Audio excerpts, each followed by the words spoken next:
दोस्त जिंदगी में दो तरह के होते हैं। एक वो जो वादा करते हैं और उनको निभाते भी हैं, और दूसरे वो जो वादे करते हैं पर निभाते कभी नहीं।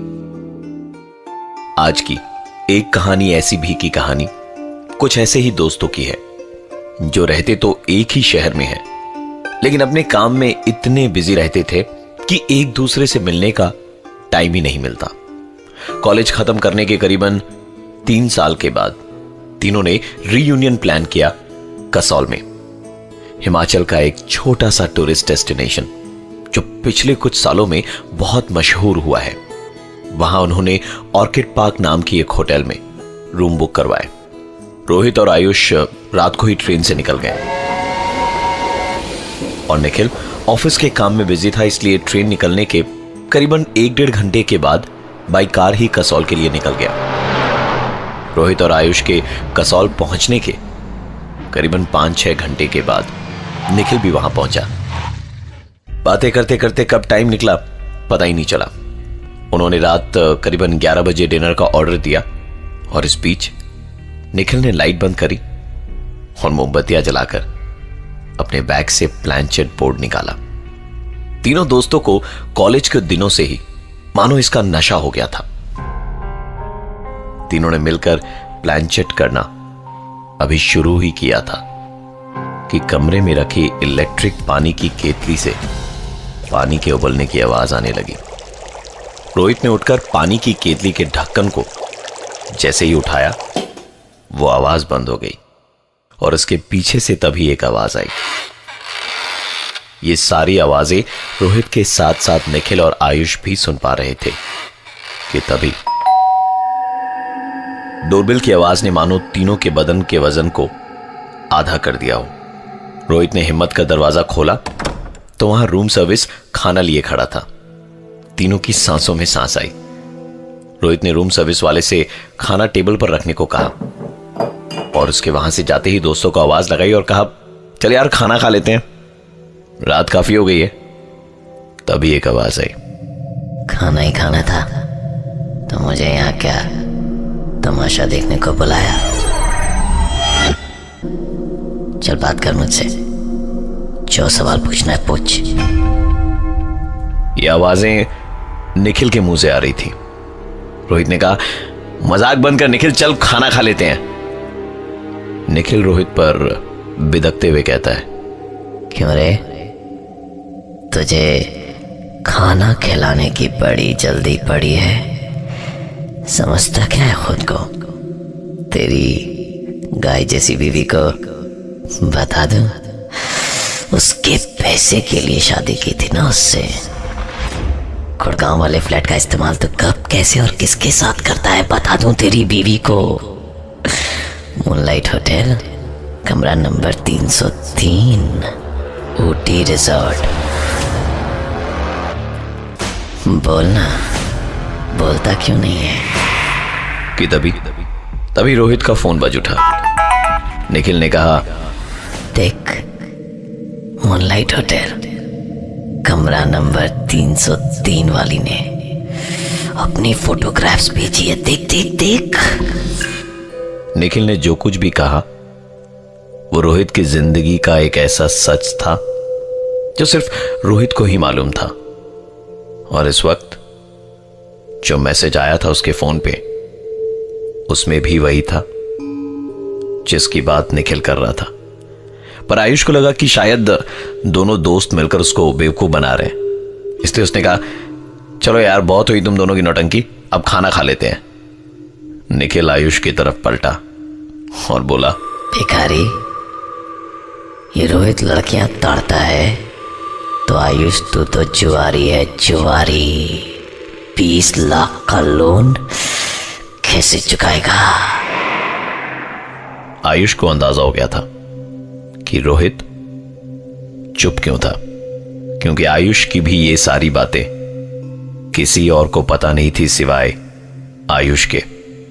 निखिल एक बार फिर बोल उठा, बताना रोहित को कि तू इस ट्रिप पर दोस्ती निभानी नहीं, उससे रुपए उधार मांगने आया है। आयुष को काटो तो खून नहीं, क्योंकि यहां इस ट्रिप पे वो इसी इरादे से आया था। अब निखिल ने अपनी तरफ इशारा करते हुए बोला, दिल तो कर रहा है रोहित कि इस निखिल की बातें तेरे अंदर घुस कर बताऊं, ताकि इस निखिल का चेहरा देख सकूं।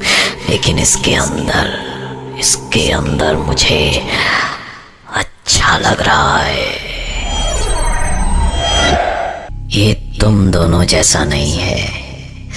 अपने बलबूते पर काम करना चाहता था, पहले नौकरी फिर बिजनेस, और यहाँ इसलिए आया ताकि अपने नए बिजनेस प्लान में तुम दोनों को घुसा सके। निखिल की गर्लफ्रेंड के साथ तूने क्या क्या नहीं किया रोहित। निखिल की निजी जिंदगी की सच्चाई को सुनकर आयुष के चेहरे पर एक मुस्कुराहट आई। तभी निखिल बोल उठा, तू क्या हंस रहा है आयुष? जा अपनी बीवी से पूछ कि वो किटी पार्टी का बोलकर घर से निकलती है तो इस पिल्ले रोहित के गुड़गांव वाले फ्लैट में क्या करती है। निखिल ने कहा कि ये जो रोहित है वो बस कहने के लिए दोस्त है, क्योंकि दोस्ती की आड़ में उसे कुछ और ही चाहिए। आयुष की जिंदगी का एक बहुत बड़ा सच उसके सामने था। वो गुस्से भरी निगाहों से रोहित की तरफ देख ही रहा था कि निखिल बोला, तो इसे गुस्से से क्या देख रहा है साले? तूने भी तो इसकी बीवी पर गंदी नजर डाली, पर इस रोहित की गाय जैसी बीवी ने कभी ये चीज नोटिस ही नहीं करी। तो बस तुझे भैया भैया ही कहती रही। मरोगे तुम दोनों मरोगे। टेबल पर खाना ज्यों का त्यों पड़ा था और अपने दोस्त निखिल को भुलाकर रोहित और आयुष के बीच में शुरू हुई एक जोरदार हाथापाई। और निखिल बिस्तर पर बैठकर चेहरे पर एक मुस्कान लिए उन दोनों की इस लड़ाई को बड़े इत्मीनान से देख रहा था।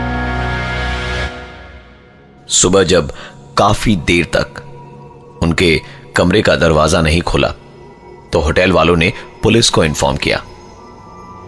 जब उन दोनों की आंख खुली तो सामने होटल के स्टाफ और पुलिस वाले बैठे थे उनका बयान लेने के लिए। आयुष ने पूछा कि निखिल कहां है? पुलिस ऑफिसर ने पूछा, कौन निखिल? फिर उन्होंने बताया कि उनका तीसरा दोस्त जो उनके साथ यहां कसौल आया था। पुलिस ने होटल का रजिस्टर मंगवा के चेक करा, वहां सिर्फ रोहित और आयुष का नाम था। सीसीटीवी कैमरे की फुटेज में भी सिर्फ दो ही आदमी यानी रोहित और आयुष इस होटल के अंदर घुसते हुए नजर आए। पुलिस ऑफिसर ने दोनों से उनके दोस्त निखिल का हुलिया पूछा तो उन्होंने बताया करीबन 5 फीट 8 इंच हाइट होगी उसकी, रंग गोरा है, बाल घुंघराले, और कल रात जब वो हमारे साथ था उसने नीली रंग की शर्ट पहन रखी थी। पुलिस ने उन दोनों को एक तस्वीर दिखाई अपने मोबाइल पर और पूछा, क्या आपका दोस्त ऐसा दिखता था? तस्वीर देखकर दोनों के होश उड़ चुके थे। ये उनके दोस्त निखिल की ही तस्वीर थी। पुलिस ने बताया कि कल शाम कसौल आने के रास्ते में एक कार एक्सीडेंट में इस फोटो वाले लड़के की मौत हुई है और इसके पास से कपड़ों का एक बैग और प्लैंचेट वाला बोर्ड मिला। कल शाम अगर निखिल की मौत हो गई थी तो पूरी रात आयुष और रोहित के साथ कौन था? कुछ सवाल ऐसे जिसका जवाब ना आयुष के पास है और ना ही रोहित के पास। निखिल शायद उन दोस्तों में था जिसने मरने के बाद भी अपने दोस्तों से मिलने का वादा पूरा किया।